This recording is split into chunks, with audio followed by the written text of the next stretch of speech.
اب آتے ہیں ہم اگلے بہت امپورٹنٹ تجارت پر، وہ ہے مرابحہ۔ اب مرابحہ کے اندر کیا ہوتا ہے کہ مرابحہ رب سے آتا ہے، نفع۔ اس کے اندر کیا معاملہ ہے، جیسے آپ کو سب سے پہلے ہم یہ دیکھتے ہیں کہ کیا کیش پرائس اور کریڈٹ پرائس، ان کے بیچ میں جو فرق ہے، اگر مان لو کو ایک ہی سیلر وہ کہہ رہا ہے کہ یہ چیز تم کیش میں ڈلو گے تو اتنا پیمنٹ ہے، اس کا اتنا اماؤنٹ ہو رہا ہے، اور اگر اسے انسٹالمنٹ سسٹم سے لے رہے ہو تو اس کا پرائس اتنا ہو جائے گا۔ تو آپ یہ بتائیں شیخ، پہلے یہ مسئلہ لوگوں کے لیے واضح کر دیں کہ اس طرح سے کیش پرائس اور کریڈٹ پرائس میں فرق شرعی طور پر اس کے تعلق سے ہم کیا بات کو دیکھ سکتے ہیں؟ دیکھیے، آپ نے دو مسئلوں کو تھوڑا سا ایک ساتھ دو مسئلے مل رہے ہیں، اس لیے پہلے مرابحہ سمجھیے کہ مرابحہ تھوڑی دیر بعد لے لیتے ہیں، صرف کیش اینڈ کریڈٹ پرائس لے لیتے ہیں۔ اچھا ٹھیک ہے، دیکھیے جو کہ بیع التقسیط میں ہوتا ہے، ای ایم آئی میں، بیع تقسیط جس کو کہتے ہیں، قسطوں پر خریداری کرنا، عام طور سے قسطوں میں ہوتا ہے یہ، ورنہ قسطوں کے علاوہ میں بھی ہو سکتا ہے، لیکن عموماً یہ چیز قسطوں میں ہوتی ہے۔ اگر آپ کوئی سامان خریدنا چاہتے ہیں، سامان کا مالک کہتا ہے کہ آپ نے اگر نقد میں کیش میں خریدا تو میں اسے 10,000 میں دوں گا، اگر آپ ادھاری خریدنا چاہتے ہیں تو اس کی قیمت ہے 12,000۔ گویا کہ آپ کے سامنے اس نے دو آپشن رکھا، آپ کو اے آپشن چاہیے یا بی آپشن چاہیے۔ اگر اے آپشن چاہیے تو آپ کو پیسہ فوراً دینا پڑے گا، 10,000 دینا پڑے گا۔ بی آپشن چاہیے تو آپ کو ادھار کی فیسلٹی ملے گی، لیکن آپ کو 12,000 دینا ہوگا۔ آپ نے ان دونوں آپشنز میں سے کوئی ایک آپشن چن لیا، آپ چاہیں تو نقد والا چنیں، آپ چاہیں تو ادھار والا چنیں۔ جب یہ آپشن آپ چن لیں گے، اس وقت اب آپ دونوں کے درمیان معاملہ ہو رہا ہے۔ جب تک یہ بات ہو رہی تھی تب تک اس کو مساومہ کہا جاتا ہے، جیسے ہم جس کو بھاؤ تاؤ کہتے ہیں۔ جیسے ہم بازار میں جاتے ہیں، بھاؤ تاؤ کرتے ہیں، تو کئی ساری باتیں ہمارے اور دکاندار کے بیچ میں ہوتی ہیں۔ تو اسی طرح سے جو وہ آدمی نے دو آپشن آپ کے سامنے رکھا، ایک نقد کا ایک ادھاری کا، دونوں کی قیمت اس نے الگ الگ بتایا، اور آپ مکمل طور سے آزاد ہیں کہ دونوں آپشن میں سے کوئی ایک آپشن آپ چن سکتے ہیں۔ جب آپ نے دوسرا آپشن چنا ادھاری والا، وہاں پہ آپ کو 10 کے بجائے 12 پے کرنا پڑ رہا ہے، اگر نقد آپ دیتے تو 10 دینا پڑتا۔ یہ بالکل بھی جائز ہے، اس میں ذرا سا کوئی بھی اشکال نہیں ہے۔ جی زید بھائی۔ جی جزاک اللہ خیر شیخ۔ تو سارے لوگ، یعنی یہ ایک بہت اہم سوال ہے، اس بارے میں کچھ لوگ اصل میں کنفیوزڈ ہوتے دیکھیے ہیں کہ کیا کیش پرائس اور کریڈٹ پرائس دونوں میں کنفیوز کیوں فرق ہوتے جائز ہے ہیں کہ نہیں؟ تھوڑا سا، جی شیخ۔ چونکہ طلبہ ہیں ہمارے سامنے، تو اصل میں اشکال کیا ہوتا ہے، کچھ لوگوں نے اس کو ناجائز بھی کہا ہے، لیکن ناجائز کہنے والوں کی دلیل کیا ہے اور ان کا اشکال کیا ہے اس کو سمجھ لیجئے۔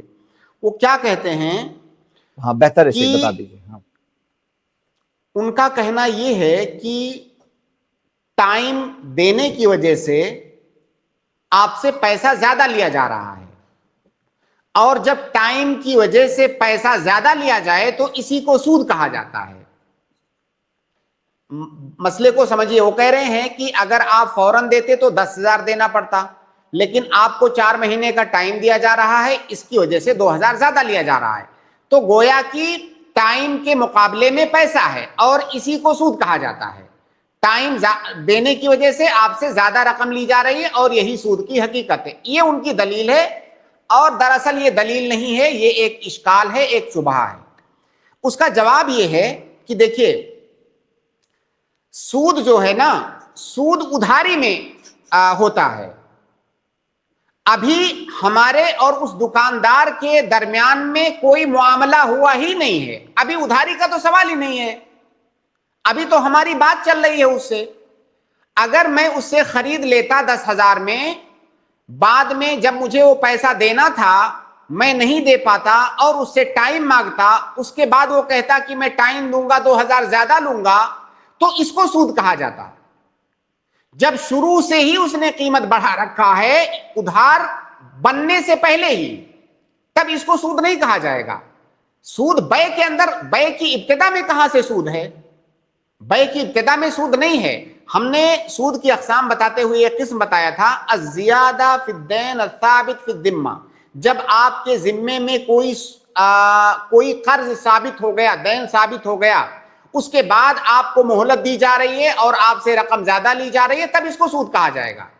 ابھی جب شروع میں جب آپ خریداری کرنے گئے ہیں تو ابھی آپ کے ذمہ کوئی قرض تھوڑی ہے، ابھی تو آپ خریدنے جا رہے ہیں، ابھی آپ نے خریدا بھی نہیں ہے، اور اس سے پہلے ہی وہ قیمت بڑھا کے لے رہا ہے آپ سے، تو بالکل بھی یہ سود نہیں ہے۔ دوسری بات یہ کہ جس کو یہ قرض سمجھ رہے ہیں یا جس کو بے سمجھ رہے ہیں، وہ دراصل بے ہے ہی نہیں، یہ مساومہ ہے۔ جیسے آپ مارکیٹ میں گئے، آپ نے سامان خریدتے وقت کہا کہ کتنے کا، دکاندار نے کہا کہ جو ہے 1000 کا، آپ نے کہا نہیں 1000 بہت زیادہ ہے، 500 کا، دکاندار نے کہا نہیں 900 کا، آپ نے کہا 600 کا، بات ہوتے ہوتے مان لیجئے 700 پہ آپ دونوں کا معاملہ ڈن ہو گیا۔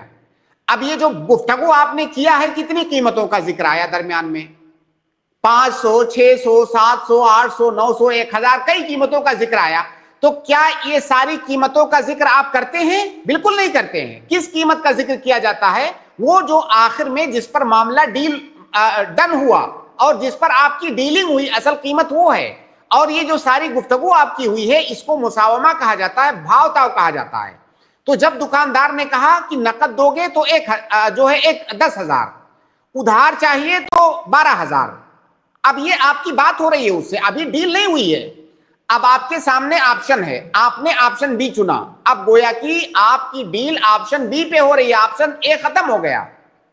اب آپ نے اس سامان کو 10 میں نہیں بلکہ 12 ہی میں خریدا ہے، اور وہ دکاندار ہے وہ سامان 12 میں نہیں بلکہ 15 میں، 20 میں بیچنا چاہے تو کیا اعتراض ہے؟ آپ کو بیچ سکتا ہے وہ، بالکل۔ تو لہٰذا یہ سود نہیں ہے، یہ جائز ہے۔